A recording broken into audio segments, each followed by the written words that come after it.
हाँ तो बच्चों लास्ट वीडियो में हम लोग बैटरी पढ़ा चुके हैं। तो बैटरी क्या होता है बेटा, सेल का कॉम्बिनेशन होता है। बहुत सारे सेल होते हैं। सेल मतलब इंडिविजुअल, एक इसको सेल कहते हैं, एक इसको सेल कहते हैं। ऐसे बहुत सारा मिला दो उसको बैटरी बोला जाता है। कोई मतलब नहीं है सब चीज़ों का, ठीक है, कोई मतलब नहीं है, सेम बात है। सेल बोलो बैटरी बोलो एक ही बात है, ठीक है। तो इंपॉर्टेंट बात है कि अभी हम लोग क्या पढ़ने वाले हैं, कॉम्बिनेशन ऑफ सेल्स पढ़ने वाले हैं। यानी कि बहुत सारे सेल को अगर किसी पर्टिकुलर कॉम्बिनेशन में लगाएं तो क्या रिजल्ट मिलेगा। हम कॉम्बिनेशन ऑफ रजिस्टर पढ़ चुके हैं, कॉम्बिनेशन ऑफ कैपेसिटर पढ़ चुके हैं। अभी क्या पढ़ेंगे बेटा, कॉम्बिनेशन ऑफ सेल्स। तो पहला है सीरीज कॉम्बिनेशन। सीरीज कॉम्बिनेशन का हम लोग को मीनिंग पता है। सीरीज कॉम्बिनेशन मतलब करंट सेम, सेम वायर। समझ में आ रहा है कि नहीं। यानी करंट क्या होगा बेटा, सेम होगा, वायर भी क्या होगा बेटा, सेम होगा, ठीक है। अच्छा मान ले नाम क्या है, ये सारे के सारे जो है आपके, इसका वैल्यू E1 है, E2 है, E3 है। हर सेल का individual resistance R1 R2 R3 है। ऐसे n टाइम्स है, मतलब बहुत सारे रेजिस्टर सॉरी बहुत सारे सेल्स हैं और they are connected across an external resistance capital R। समझ में आया कि नहीं, एक्सटर्नल रेजिस्टेंस कैपिटल R। अच्छा अगर मैं किरचॉफ लॉ लगाऊं, अगर मैं किरचॉफ लॉ लगाऊं तो मैं बोल सकता हूं कि नहीं। मान लो मैं यहाँ से स्टार्ट किया, ठीक है। करंट कैसे जाएगा, सारे के सारे बैटरी इस तरफ फेस कर रहे हैं तो करंट कैसे जाएगा बेटा, I ऐसे जाएगा। समझ में आ रहा है कि नहीं, ठीक है। तो मैं अगर यहाँ से स्टार्ट करूँ, यहाँ से स्टार्ट करूंगा तो ये पता नेगेटिव से पॉजिटिव क्या होगा, राइज। राइज लिख ले, फॉल लिख ले। करंट कैसे जा रहा है, करंट जा रहा है बेटा ऐसे, करंट जा रहा है ऐसे। करंट कितना जा रहा है बेटा, I जा रहा है। जब ऐसे जाएंगे हम लोग तो करंट के डायरेक्शन में क्या हो रहा है, I इंटू R3 का फॉल। I इंटू R3 का फॉल कितने का राइज, E3 का राइज। I इंटू R2 का फॉल प्लस E2 का राइज प्लस E1 का राइज प्लस IR1 का फॉल। समझ में आ रहा होगा। प्लस डॉट डॉट डॉट कितना EMF होगा भाई, बहुत सारे EMF है, सबके लिए लिखना पड़ेगा। इसमें बहुत सारे EMF है, सबके लिए लिखना पड़ेगा। Equal to rise equal to fall. लेकिन खत्म नहीं हुआ है लूप, यहाँ पे आएंगे फिर से फॉल हो रहा है कितने का, I इंटू कैपिटल R का, I इंटू कैपिटल R का फॉल होगा। आई होप आप लोग किरचॉफ लॉ लिख पाओगे इसका। तो ये हो गया बेटा summation E is equal to क्या हो गया, I summation R। Summation I common जाएगा, सब में I इससे भी I कॉमन जाएगा, प्लस कैपिटल R। समझ में आ रहा है कि नहीं बेटा। तो I इक्वल टू क्या हो गया, summation E divided by summation R plus capital R। तो एक बार बता, समेशन E क्या है, सारे EMF का मतलब ऐड करेंगे जब तो वो आएगा। समेशन R क्या है, सारे रेजिस्टेंस को ऐड करेंगे तो वो आएगा। यानी कि net current in the circuit क्या होता है, net EMF bye net resistance, net internal resistance plus net external resistance. इस चीज को अगर थोड़ा अच्छे से देखेगा, E1 plus E2 plus E3 ये क्या है बेटा, समेशन EN, समेशन E। और ये क्या है बेटा, समेशन स्मॉल r। अच्छे से देखेगा तो समेशन E क्या है बेटा, E नेट। तो इसको मैं क्या लिखूंगा बेटा, E net divided by what is summation R। Summation R is R net plus ये तो है ही आपका एक्सटर्नल रेजिस्टेंस R। तो जो नेट करंट आ रहा है बेटा E net by R net plus R आ रहा है, जो कि ऑब्वियस सी बात है। अगर हम लोग सारे EMF को एक EMF माने तो वो क्या होगा, E नेट। सारे इंटरनल रेजिस्टेंस को एक इंटरनल रेजिस्टेंस माने तो वो क्या होगा, R नेट। और एक्सटर्नल रेजिस्टेंस तो है ही। तो इसका इक्विवेलेंट सर्किट ये है। और इस सर्किट का भी अगर आप करंट निकालने जाओगे तो करंट क्या होता है, net EMF by net resistance. Net EMF क्या है, E नेट। नेट रेजिस्टेंस क्या है, R net plus divided R net plus capital R। देखो बेटा इतना कुछ जो मैंने पढ़ाया आपको, ऑनेस्टली स्पीकिंग आपको कुछ दिमाग में रखने का जरूरत नहीं। आपको बस क्या दिमाग में रखना है, सेल्स हैं, सेल्स है। अगर सीरीज में है तो सारे के सारे ऐड हो जाते हैं। रजिस्टर तो वैसे भी ऐड होते हैं, कोई बड़ी बात नहीं। समझ में आए, जो EMF सेल है वो ऐड हो जाते हैं, ठीक है। अच्छा एक और सवाल, अगर मान ले इनमें से एक अगर पलटी मार दे, एक अगर पलटी मार दे तो क्या कंसिडर करोगे, क्या कंसिडर करोगे। ये मान ले E2 है, क्या कंसिडर करोगे। तो इसको मैं बताता हूँ क्या कंसिडर करोगे। इसको कुछ मत करना, जहां जहां E2 लिखा है वहां क्या लिख दोगे, -E2 बस बात खत्म। लेकिन रेजिस्टेंस में -R2 नहीं जाएगा। रेजिस्टेंस का बेटा थोड़ी नेगेटिव होता है बेटा, EMF नेगेटिव होता है, रेजिस्टेंस नेगेटिव नहीं होता। तो इसका जो नेट सर्किट होगा वो कैसा बनेगा, I equal to net EMF क्या होगा, E1 minus E2 plus E3 plus E4 plus dot dot divided by net resistance क्या होगा, R1 plus R2 plus R3 plus R4 plus dot dot dot plus external resistance R। समझ में आया कि नहीं, minus सिर्फ EMF में लगेगा। आई होप ये वाला पार्ट आपको समझ में आया होगा, नोट डाउन कर लो अपने हिसाब से। अब मैं एक और चीज लिखाता हूँ आपको, चलिए सब आई होप लिख लिया होगा आपने। ज्यादा कुछ कठिन नहीं है, सिंपल सी चीज है। स्पेशल केस लिखो, स्पेशल केस लिखो, स्पेशल केस लिखो, ऑल द ईएमएफ, ऐसा नहीं, all the cells are identical. Special case लिखो, all the cells are identical, सारे के सारे सेल क्या है बेटा आइडेंटिकल, सारे के सारे सेल आइडेंटिकल। ये ई आर ई आर ऐसे करके कितने सारे एन सेल्स हैं। तो क्या मैं बोल सकता हूँ जो इक्विवेलेंट सर्किट होगा, सारे का सारा ईएमएफ हम लोग ऐड करते हैं, तो एन टाइम्स ऐड करेंगे तो क्या आ जाएगा नेट ईएमएफ, एन इनटू ई। समझ में आया कि नहीं? सारा का सारा रेजिस्टेंस ऐड हो जाएगा तो क्या हो जाएगा बेटा, N into R. External resistance क्या है, कैपिटल आर। तो क्या मैं कह सकता हूँ जो नेट करंट होगा this will be equal to N into E divided by net resistance क्या है, N into small R plus capital R. समझ में आया कि नहीं? कोई भी डाउट बेटा? चलो ये पॉइंट आई होप क्लियर हुआ होगा। अब इसमें कंडीशन है, इसमें कंडीशन है, if R is very very very greater than N R, R is very much greater than N R. मैं सब कुछ मीनिंग समझा रहा हूँ तेरे को, बस तो फॉलो करते जा। आर अगर बहुत बड़ा है, आर अगर बहुत बड़ा है तो एन आर तो बहुत छोटा है ना, तो इसको हम क्या करेंगे, नेगलेक्ट। तो आई इक्वल टू क्या हो गया बेटा, N E divided by N R, तो नेगलेक्ट हो गया, सिंपली कैपिटल आर हो गया। तो ये हो गया N into E by R. अब मेरी बात मुद्दे से सुनना। अगर हम लोग के पास जनरली क्या होता है, आपने देखा होगा ये सब, मान ले मेरे घर में एक मेरे को वो जलाना है, क्या कहते हैं, एक क्या कहते हैं यार, हीटर, रूम का हीटर जलाना है। लेकिन मेरे पास बहुत सारे छोटे छोटे पेंसिल सेल्स हैं। छोटे क्या है, पेंसिल सेल देखा होगा। मुझे रूम का क्या जलाना है, हीटर जलाना है, ठीक है। अब हीटर तो बहुत बड़ा ज्यादा रेजिस्टेंस वाला होता है, जो रूम का हीटर होता है, it's a very high power source. एक बार मैं पावर क्या बोल रहा हूँ, फोकस चेक कर लेता हूँ। रूम का जो हीटर वगैरह होता है that is a very high power absorbing source, बहुत ज्यादा पावर एब्जॉर्ब करता है वो। इसका मतलब उससे रेजिस्टेंस भी बहुत ज्यादा हाई होता है।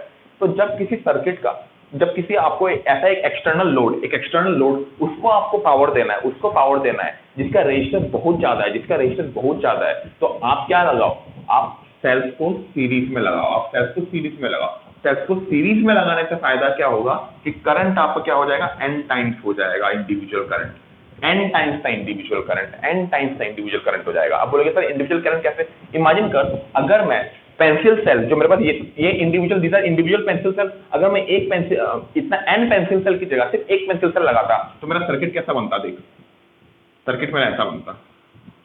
मान ले मैं रूम का हीटर को यूज करने के लिए मैंने एक ही पेंसिल सेल लगाया, तो करंट कितना आता, I equal to E by R plus small R. अच्छा क्या बता, मैंने क्या बताया, इंटरनल रेजिस्टेंस जब एन टाइम्स कर रहे हो तब भी छोटा पड़ रहा है, तो एक इंटरनल रेजिस्टेंस तो बहुत छोटा है, इसको इग्नोर मारो। तो करंट क्या हो गया, ई बाई आर। यानी कि अगर मैं एक सेल यूज करता तो करंट लगभग बेटा क्या आता, ई बाई आर। लेकिन अगर मैं एन सेल्स यूज करूंगा तो करंट क्या आएगा, N into E by R, यानी N into individual current provided by one cell. समझ में आया कि ना? अगर एक सेल होता तो वो जितना करंट प्रोड्यूस करता उसका एन टाइम्स दे रही है। इसलिए आपने देखा होगा, नाम क्या है आपका, जो वो होता है क्या कहते हैं, जो लंबा वाला टॉर्च लाइट होता है ना, देखा होगा, पता नहीं फिर गांव में होता है। मैं जब छोटा था तब गांव में जब घूमने आता था तो दादू लोग होते हैं, उनके पास बड़ा बड़ा टॉर्च लाइट होता है। तो टॉर्च लाइट के अंदर तीन सेल डालते हैं वो लोग, तीन, एक के बाद एक, तो वो तीनों सेल क्या होता है, सीरीज में होते हैं। क्योंकि जो बड़ा वाला टॉर्च होता है ना, उसका बहुत ज्यादा पावर होता है, यानी कि रेजिस्टेंस बहुत ज्यादा होता है। तो हम लोग को कैसे लगाने में बेनिफिशियल होगा, जब हम लोग सीरीज में लगाएंगे। समझ में आया कि नहीं? कोई भी डाउट बेटा? अब एक और चीज, ये कंडीशन 1 लिखते हैं, अब कंडीशन 2 में आते हैं। कंडीशन 2 में ये बोला है, अगर जो एक्सटर्नल रेजिस्टेंस है बहुत छोटा है, मतलब मान ले तेरे को अपने घर का एक बल्ब जलाना है, एक बल्ब जलाना है, छोटा सा बल्ब ही जलाना है, ठीक है। तो करंट क्या होगा, एक्सटर्नल रेजिस्टेंस बहुत छोटा है, तो आई इक्वल टू क्या हो गया बेटा, N E divided by R बहुत छोटा, तो इग्नोर हो गया, एन और एन कैंसिल, क्या आ गया, ई बाई आर। कुछ फायदा है क्या? तुम एक सेल लगाओ या तुम 10 सेल लगाओ, बात तो एक ही है ना, अब तो एक बार बता, I equal to R plus, अगर मैं एक सेल लगाता तो क्या होता, E divide by R plus R, लेकिन मैंने क्या बोला, एक्सटर्नल रेजिस्टेंस बहुत छोटा, एक्सटर्नल रेजिस्टेंस बहुत छोटा, एक्सटर्नल रेजिस्टेंस बहुत छोटा, तो R को इग्नोर कर दे। तो एक के लिए जितना करंट आ रहा है एन सेल्स लगाने के बाद वो लगभग सेम ही करंट आ रहा है ना, लगभग सेम ही करंट आ रहा है ना। मैं लगभग क्यों बोल रहा हूँ, क्योंकि हम लोग एजम्पशन के ऊपर लिखने ये वाला चीज, थोड़ा बहुत एजम्पशन लगाया, मतलब कि इग्नोर किया है कैपिटल आर को, तो घूम फिर के बात ये पड़ती है कि बेटा अगर आपका एक्सटर्नल रेजिस्टेंस छोटा है तो सेल्स को सीरीज में मत लगाओ, कोई फायदा नहीं है। लेकिन एक्सटर्नल रेजिस्टेंस अगर बड़ा है तो सेल को किस में लगाओगे, सीरीज में। सवाल आता है 1 नंबर का बोर्ड में, एनडब्ल्यू तक में आ जाता है कि this N external load, how to we connect, इतना सारे सेल है हमारे पास, हम कैसे कनेक्ट करें। दिमाग में आती है बेटा रेजिस्टेंस बड़ा है, कैसे कनेक्ट करेंगे बेटा सीरीज में। आई होप समझ में आ गया होगा, नोट डाउन कर लो इस चीज को भी, इसको कंडीशन 2 देके लिख देना बेटा। हाँ तो बच्चों एक सवाल है आपके सामने, पढ़ लो, मैं समझाता हूँ। बोला है कि n सेल्स है, n नंबर ऑफ सेल्स है हमारे पास, सारे के सारे सीरीज में लगे हुए हैं, इंटरनल रेजिस्टेंस सबका R है, एक्सटर्नल रेजिस्टेंस सारे के साथ लगे हुए हैं, ठीक है। अब हमने क्या किया, m सेल्स का पोलैरिटी बदल दिया, m माने कि 2 सेल का पोलैरिटी को बदल दिया, और पोलैरिटी बदल दिया मतलब क्या, पॉजिटिव इस तरफ नेगेटिव इस तरफ, इनको उल्टा कर दिया, ठीक है। तो बोला नया करंट निकालने के लिए, ठीक है। अच्छा इनिशियल करंट क्या होगा, आई इनिशियल क्या होगा बेटा, n into E divided by n into R plus capital. आपको खुद लिखो फाइनल करंट क्या होगा बेटा, फाइनल करंट क्या होगा, फाइनल करंट मैं तेरे को बताता हूँ क्या होगा। तुम एक बार बता, अगर मैं मान ले मेरे पास n सेल्स है, n की वैल्यू मान ले 5 है, n की वैल्यू मान ले 5 है, कितना है यहाँ पे 1 2 3 4 5, ठीक है। और m की वैल्यू कितना है बेटा 1। मान ले मैंने एक सेल का पोलैरिटी बदला, मैंने एक सेल का पोलैरिटी बदला, तो आंसर क्या आता है देखते हैं, और आंसर क्या आता है देखते हैं एक बार, ठीक है। तो खुद एक बार बता, एक सेल का पोलैरिटी बदलो तो ये सेल इस सेल को नलीफाई कर रहा है, ये सेल इस सेल को नलीफाई कर रहा है, कितने बचे 1 2 3, तो 3 इंटू ई बाई रेजिस्टेंस कितना है 1 2 3 4 5, 5 के 5 इंटरनल, मैंने क्या बताया था, बैटरी पलटेगी तो रेजिस्टेंस में कोई फर्क नहीं पड़ेगा, 5R प्लस कैपिटल R। इसका साफ साफ मतलब क्या है, अगर मैं एक सेल पलटता हूं तो वो तो पलटा खाया ही, लेकिन उसने एक सीधे वाले सेल को भी तो न्यूट्रलाइज किया, तो नुकसान मुझे कितने का हुआ, 2 का।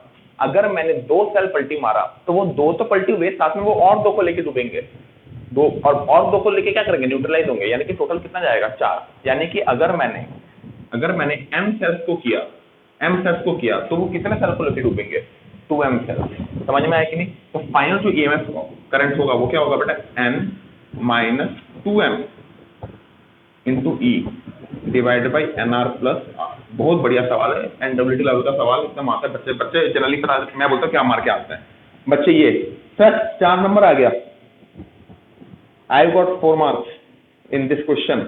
गलत हो गया बेटा, देख अकल लगानी, थोड़ी अकल अपने को लगानी, इतना आसान नहीं है ये चीज, मतलब आसान है, इतना स्ट्रेट फॉरवर्ड नहीं है। That will be the correct statement. समझ में आ रहा है कि नहीं बेटा, n माइनस 2m, क्योंकि अगर एक सेल पलटेगा तो 2 को लेकर डूबेगा, तो वही लॉजिक है बेटा, ठीक है। तो कितने बचे, 2m तो डूब गए, कितने बचे n सेल्स। समझ में आ रहा है बेटा। अब इसमें परसेंटेज निकालने बोल देगा, ये निकालने बोल देगा, वो निकालने बोल देगा, कर सकते हो ना यार। Find the percentage change in initial and between final initial, सब कर सकते हो, कोई बड़ी बात नहीं है, लिख लो इस चीज को। हाँ तो बच्चों जो अगला टॉपिक है वो है बेटा सेल्स इन पैरेलल, ठीक है। तो सेल्स इन पैरेलल पढ़ाते हैं, 2 सेल है, दोनों पैरेलल में, रेजिस्टेंस R1 है, यहाँ पे रेजिस्टेंस R2 है, ठीक है। EMF E1 E2 है, दोनों पैरेलल में किसके साथ कनेक्टेड है, अक्रॉस लोड R, ठीक है। मैंने अब इससे मान ले करंट I1 निकल रहा है, इससे I2 निकल रहा है, और दोनों मिलके I1 के इसके थ्रू पास हो रहे हैं। तो मैं अगर इसका इक्विवेलेंट सर्किट बनाऊंगा तो मान ले इन दोनों का इक्विवेलेंट EMF है E इक्विवेलेंट, ये दोनों का इक्विवेलेंट इंटरनल रेजिस्टेंस है R इक्विवेलेंट, और जो करंट आ रहा है वो तो बेटा net current I1 plus I2 I आ रहा है, I1 plus I2 that is I is coming through, that is our equivalent circuit. अब स्टार्ट करते हैं, ठीक है बेटा। इसको ऐसे ग्राउंडेड कर दे, तेरी मर्जी, हम तो करते ही है भाई, मेरा तो फेवरेट चीज है ग्राउंडिंग करना।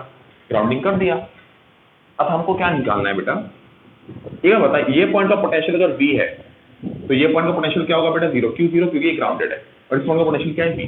हमको पता है किसी भी बैटरी के ये बैटरी है ना, बैटरी क्या है बेटा, बैटरी E1 नहीं है, E1 और R1 का मिक्सचर है, दैट इज द सेल और battery, whatever you want to say it, ठीक है। हालांकि बुकिश डेफिनेशन है, combination of cell is called battery, मैं भी सब फालतू चीजें मानता नहीं हूं, जो बोलना है बोलो। ये पूरा का पूरा चीज क्या है, this whole thing is what, this whole thing is battery. अगर ये पूरी चीज बैटरी है तो बैटरी के अक्रॉस टर्मिनल पोटेंशियल डिफरेंस होता है, वही तो ये V और 0 है, the terminal potential difference is V minus 0। तो वी नो, याद है, E equal to V plus I R था, याद है कि नहीं? याद है कि नहीं? तो V इक्वल टू क्या आया? E माइनस आई आर, याद है कि नहीं?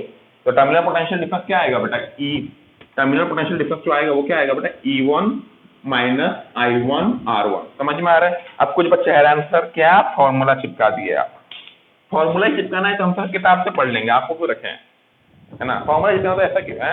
ऐसा नहीं, फॉर्मूला नहीं चिपकाएंगे, प्रॉपर तरीके से कराएंगे, सुनो अच्छे से। ये पॉइंट का पोटेंशियल मान लीजिए V है, याद है मैंने बताया था इस पॉइंट का पोटेंशियल V है, तो V को लिखो, इस रास्ते में जाओ, रास्ते में जा रहे हैं, रास्ते में जा रहे हैं, पॉजिटिव से नेगेटिव क्या होगा? फॉल, फॉल मतलब V माइनस E1।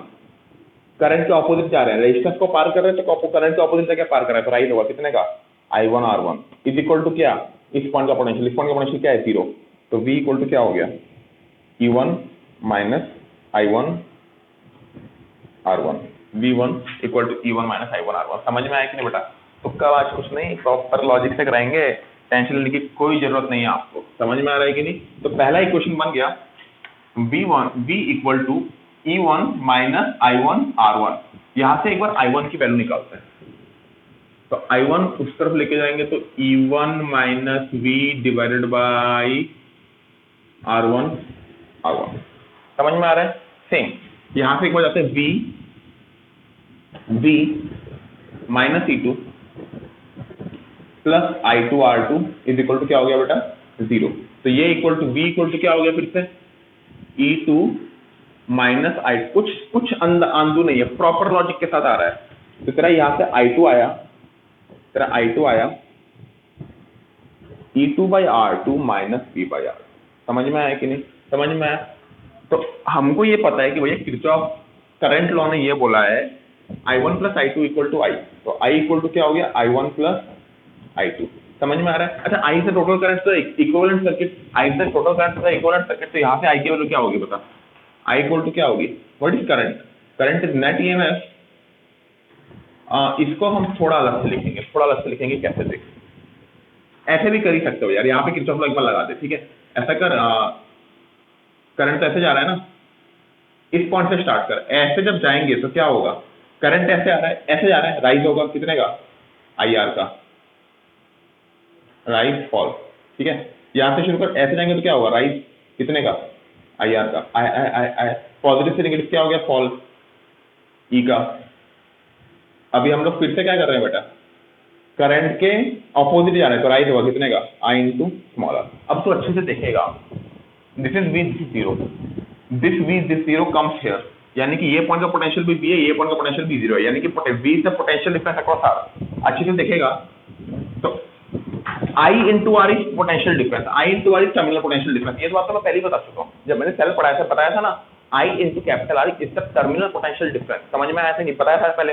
तो I into capital R terminal potential difference. तो ये यहाँ पे फिर से आ गया I into small R plus V equal to E, यानी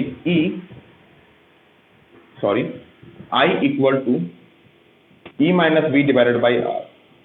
तो अच्छे से देखेगा तो ये चीज मैं डायरेक्टली भी करा सकता था, E equal to V plus I R तो मैं पहले भी करा चुका हूँ, मैं डायरेक्टली भी लिखा सकता, लेकिन मैं हर बार किरचॉफ लॉ से करके दिखा रहा हूँ आपको। मैं किरचॉफ लॉ से बेटा इसलिए करके दिखा रहा हूँ ताकि आपको कोई कंफ्यूजन ना हो। एग्जाम में बच्चों को कंफ्यूजन होता है, बच्चा सिर्फ याद करके चले जाता है E equal to V plus I R, याद करके चले जाता है, बाद में देखता है कि E equal to V plus I R था या V माइनस आई आर था या V equal to E plus I R था, क्या था भूल गया मैं, क्योंकि बट ट्वेल्थ में जाओगे इतने सारे फॉर्मूले, तब बच्चे के दिमाग में नहीं आता कि हाँ ये तो किरचॉफ लॉ से भी निकाल सकते, तो बच्चा गड़बड़ कर देता है। इसलिए बेटा हमेशा एक कंटिजेंसी प्लान होना चाहिए। कंटिजेंसी प्लान मतलब कि आपका एक प्लान फेल हो जाए तो दूसरा प्लान काम करना चाहिए। टॉपर बच्चे ऐसे ही बनता है, हमेशा सबके पास कंटिजेंसी प्लान होता है। समझ में आ रहा है कि नहीं? ओवर कॉन्फिडेंस में नहीं जाना है कि हाँ सर हम तो कर लेंगे, ऐसा नहीं सोचना है, ठीक है?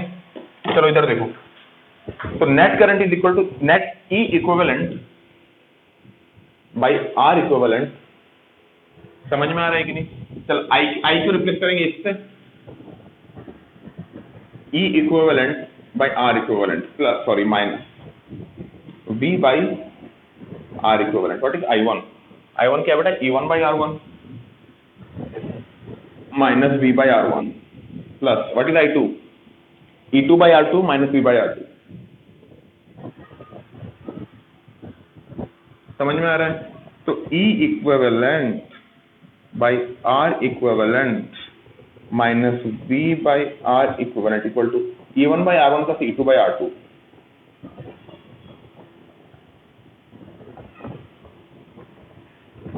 माइनस वी कॉमन ले ले, 1/R1 प्लस 1/R2। ठीक है, पहले बात आप लोग ये सब चीज लिखो, तब तक मैं ये वाला चीज मिटा देता हूँ क्योंकि मुझे इस पार्ट का जरूरत पड़ेगा, इस पार्ट का जरूरत पड़ेगा। ठीक है, एक बात मेरे को बता, ये वाला टर्म इस टर्म के सिमिलर है, ये वाला टर्म इस टर्म के सिमिलर है, तो क्या मैं बोल सकता हूँ V/R equivalent equal to V into that thing. तो अगर मैं इसको इसके साथ कंपेयर करूं तो V तो ठीक है, 1/R इक्विवेलेंट इक्वल टू ये वाली चीज, 1/R equivalent is equal to 1/R1 plus 1/R2। समझ में आया कि नहीं? प्लस डॉट डॉट डॉट, अगर 2 की जगह 15-20 हुए तो।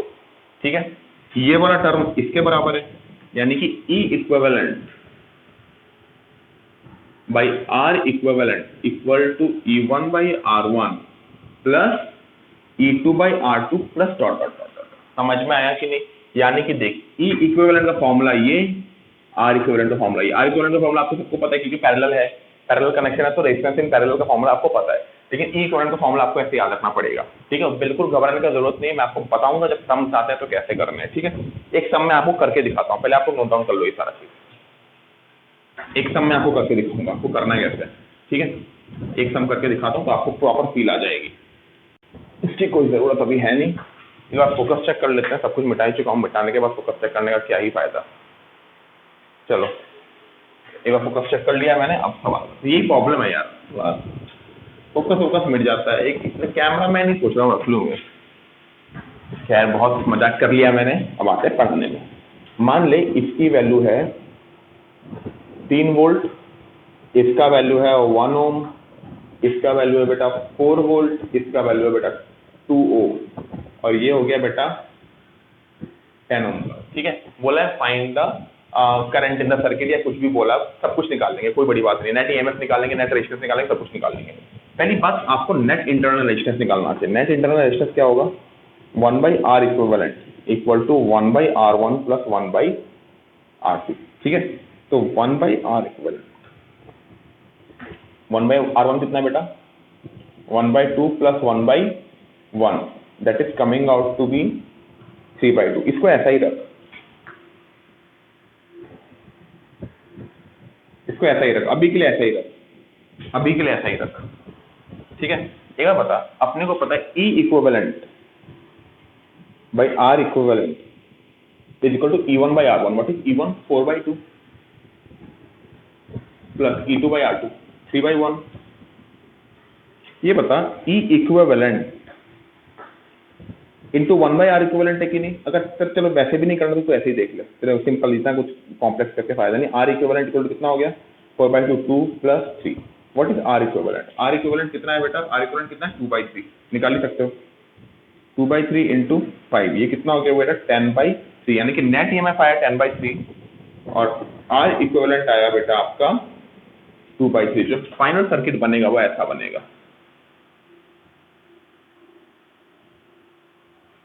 फाइनल सर्किट बनेगा वो कैसा बनेगा बेटा? R इक्विवेलेंट कितना है बेटा? 2/3। E इक्विवेलेंट कितना है?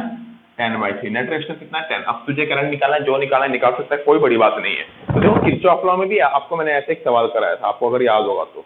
किरचॉफ लॉ में याद है, मैंने बताया था। अब बोलोगे सर कहाँ कराया ऐसा सवाल? ऐसा तो नहीं कराया, मैं बताता हूँ कहाँ कराया। किरचॉफ लॉ में याद है, ऐसा एक सवाल कराया था।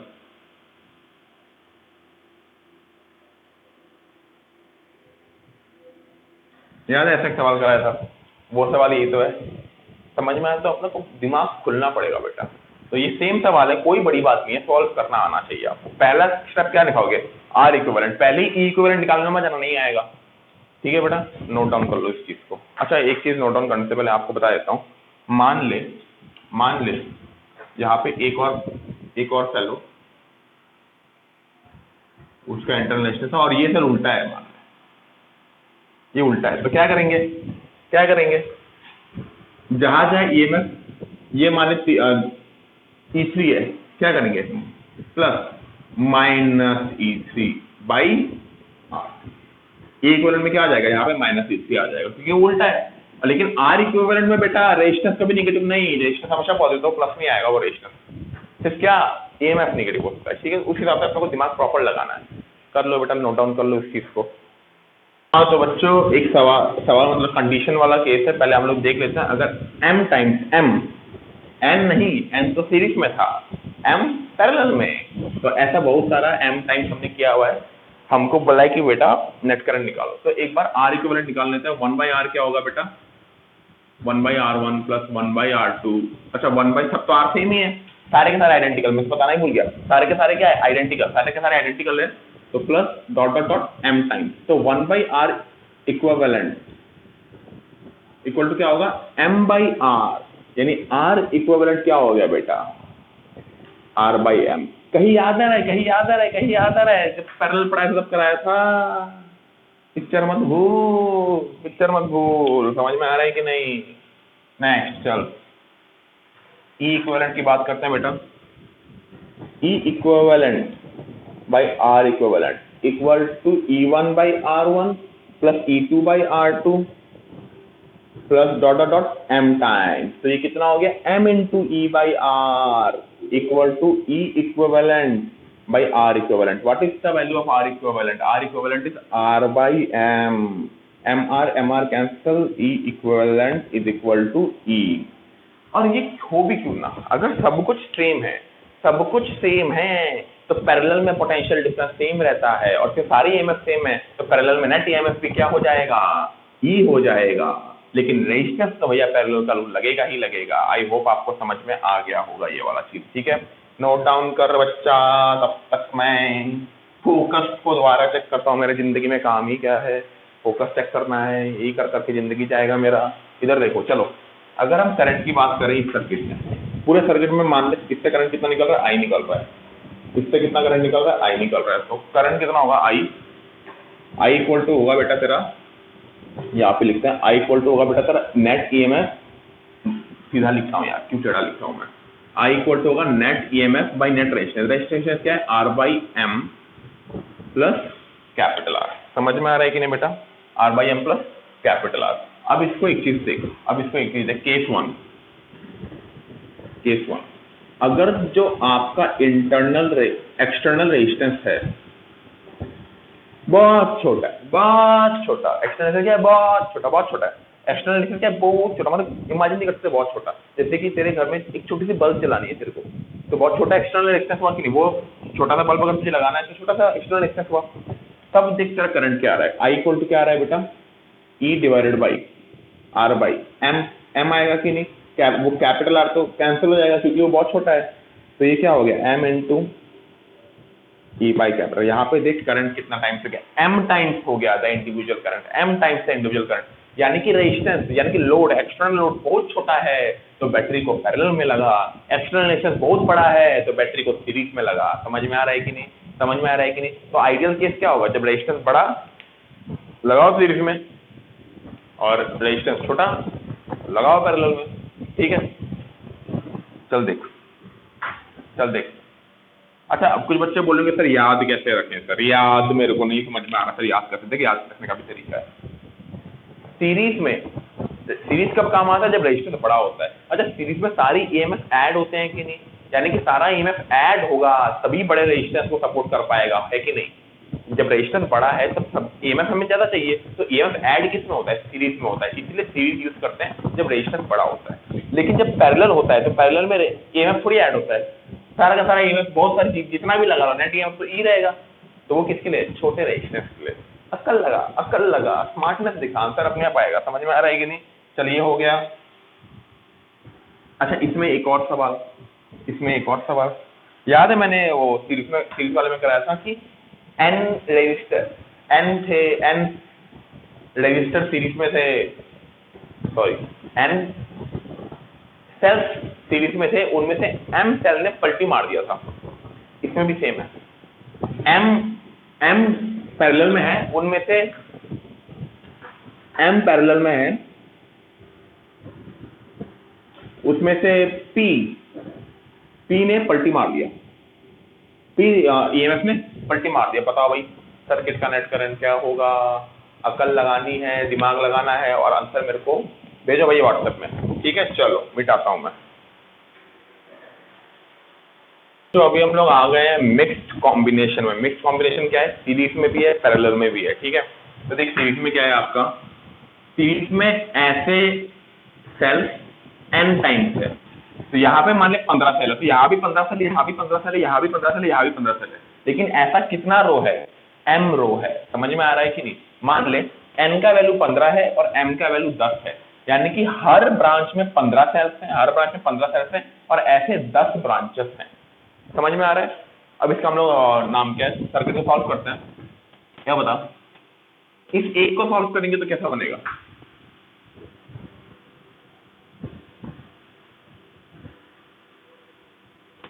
इस एक को सॉल्व करेंगे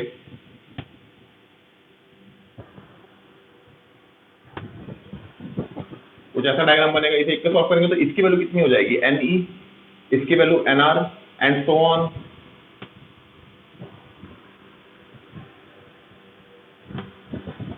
समझ में आ रहा है कि नहीं? अच्छा, अब ये सारे के सारे क्या हो गए, पैरेलल में हो गए। अच्छा, पैरेलल में याद है EMF सेम ऐसा था, अगर सबकी वैल्यू सेम है, सबकी वैल्यू सेम है तो EMF सेम रहेगा, यानी कि इसका जो रिजल्टेंट बनेगा वो कुछ ऐसा बनेगा।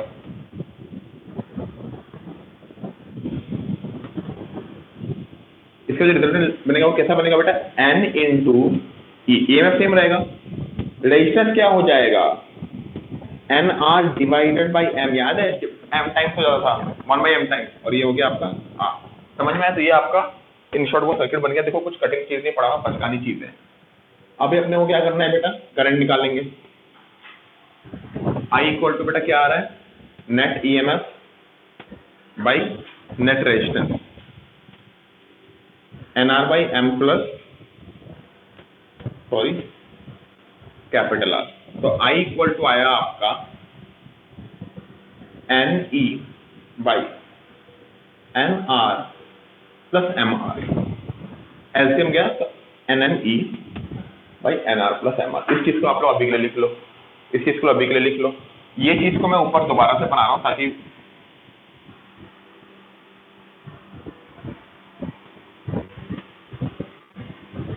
ये क्या है बेटा, NR बाई M, ये R, ये E। ठीक है, आप लोग इसको मत याद करो, आप लोग इसको याद करो, ये आपके लिए ज्यादा सीधा रहेगा।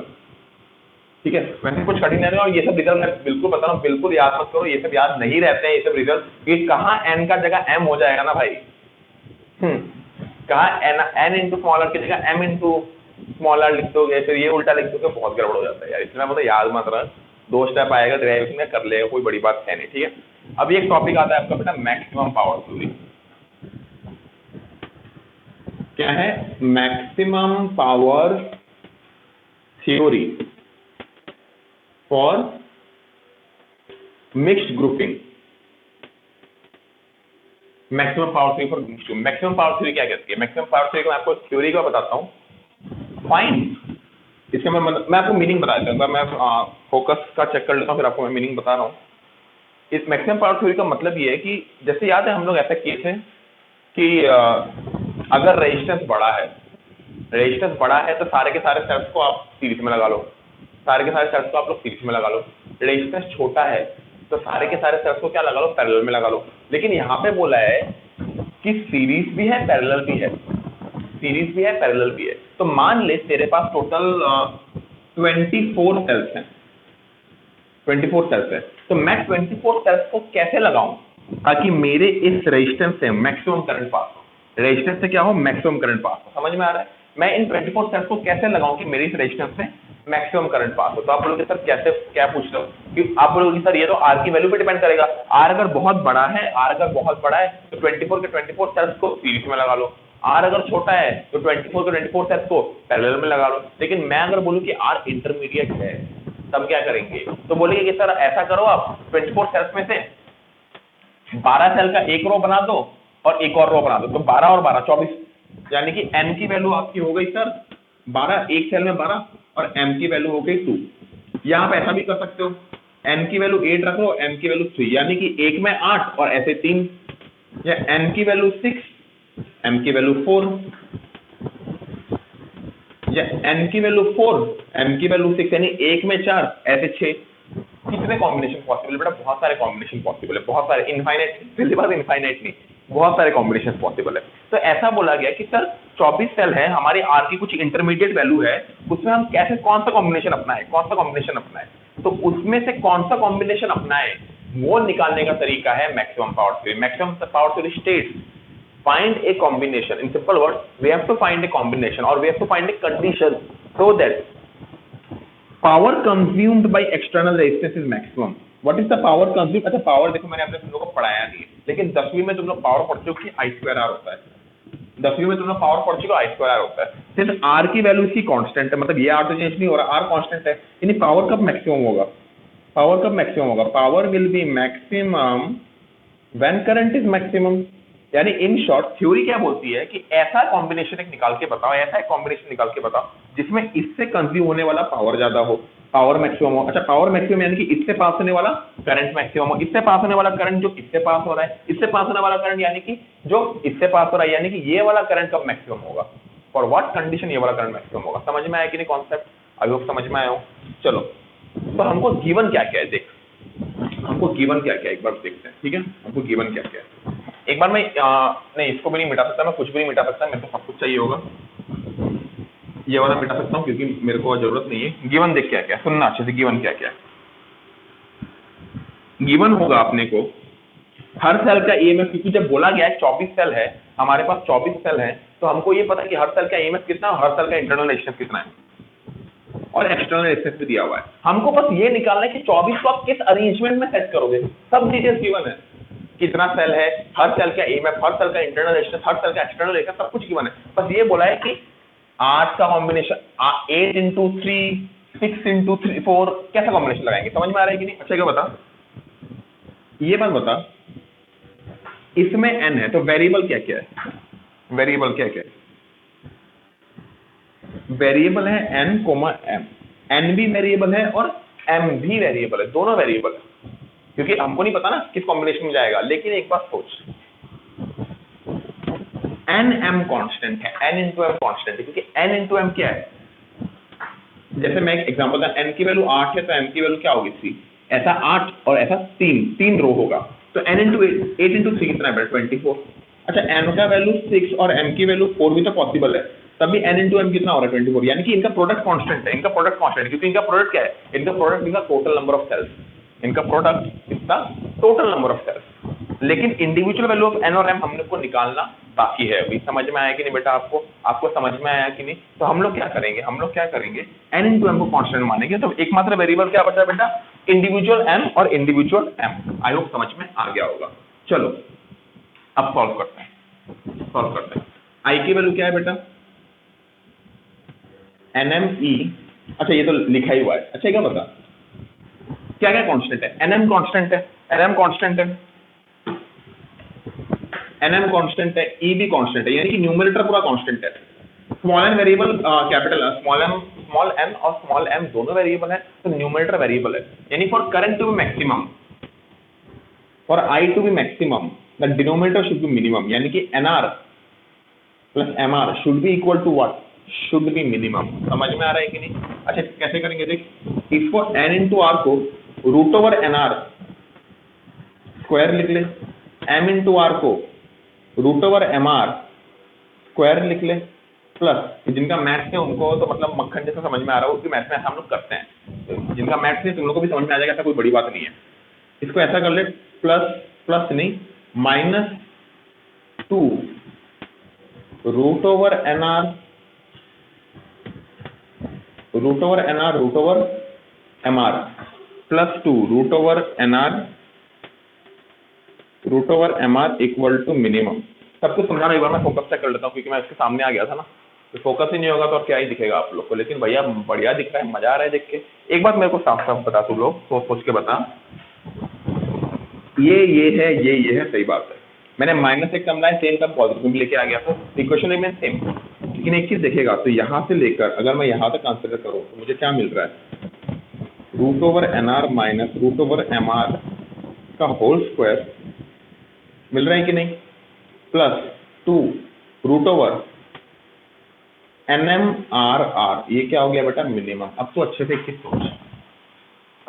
सोच, यहाँ पे क्या क्या कांस्टेंट है? NM कांस्टेंट है,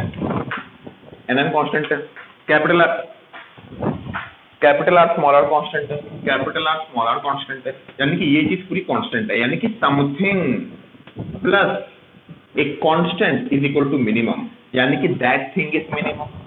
समझ में आ रहा है कि नहीं? ये तो कांस्टेंट है ना भाई, कांस्टेंट इन दोनों का सम मिनिमम है और वो तो कांस्टेंट है, यानी कि इसकी वैल्यू मिनिमम है। अच्छा, इसकी वैल्यू मिनिमम कितनी होगी? स्क्वायर टर्म की वैल्यू मिनिमम कितनी होती है? इस minimum value of A square term is how much? It is 0। Negative नहीं होता स्क्वायर टर्म, पता है ना? ठीक है, तो इसका स्क्वायर टर्म 0 हो गया, तो ये हो गया root over N R is equal to root over M R, दोनों तरफ स्क्वायर कर ले। एम को इस तरफ लेके आ जा,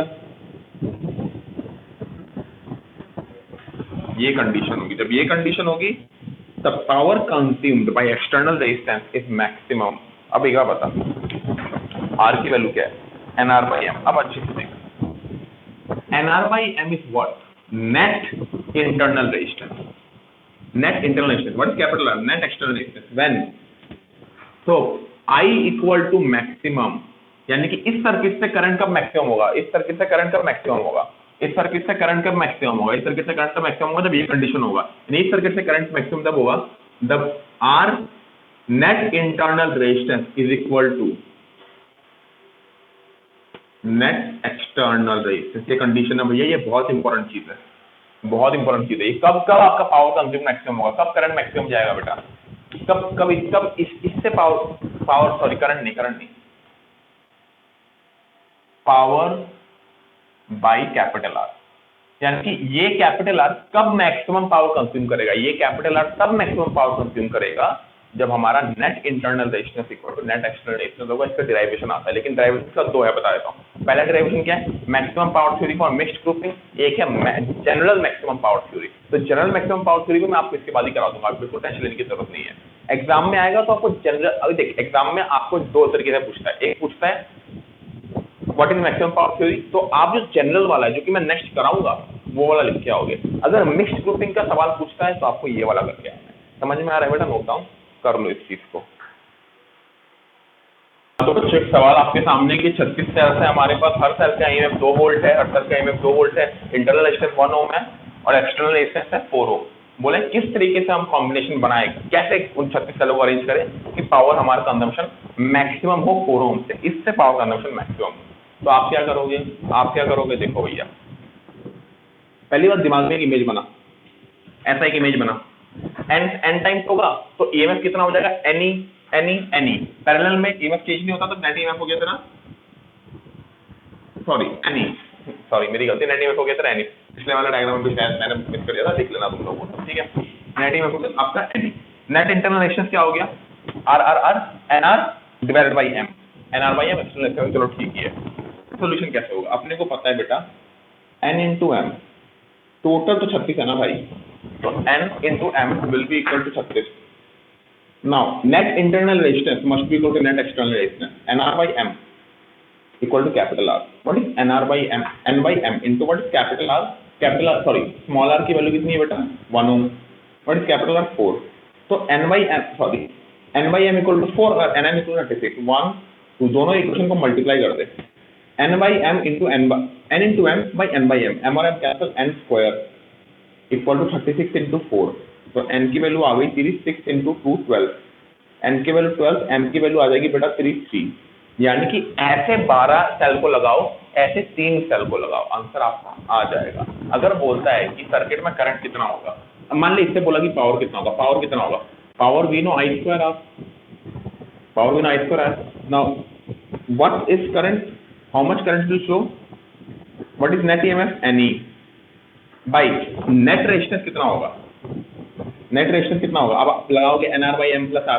मैंने सीधा बोल दिया R plus R। क्यों? क्योंकि R ये R प्लस R ये R क्यों? क्योंकि net internal resistance equal to net external resistance.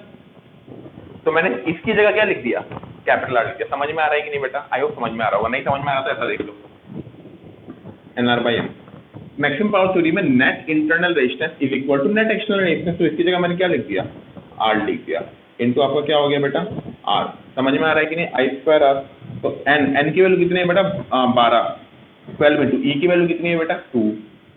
ये हो गया 2R का सॉरी 2R ना होल स्क्वायर इंटू R। कोई भी डाउट बेटा? अच्छा एक बात बता, 12 टू 20 ये तेरा हो गया 12 square 144 divided by R 148 divide by R की वैल्यू कितनी है 4, ये वाट कितना होगा आंसर, आपको पता होगा यार पावर की यूनिट वाट है, ठीक है। ये आगे आपका बेटा आंसर, कोई बड़ी बात नहीं है। कितना होता है 144, ये 12 इंटू 12 डिवाइड बाई 43, 36 वाट, इतना पावर कंजम्पशन होगा मैक्सिमम। कैलकुलेशन मिस्टेक हो सकती है, आप लोग देख लेना, मेरे हिसाब से तो नहीं होना चाहिए कैलकुलेशन का कोई भी मिस्टेक, बाकी आप देख लो, ठीक है। तो ये एक सवाल था और ऐसे सवाल होते हैं आप कर पाओगे, कोई बड़ी बात है नहीं इसमें।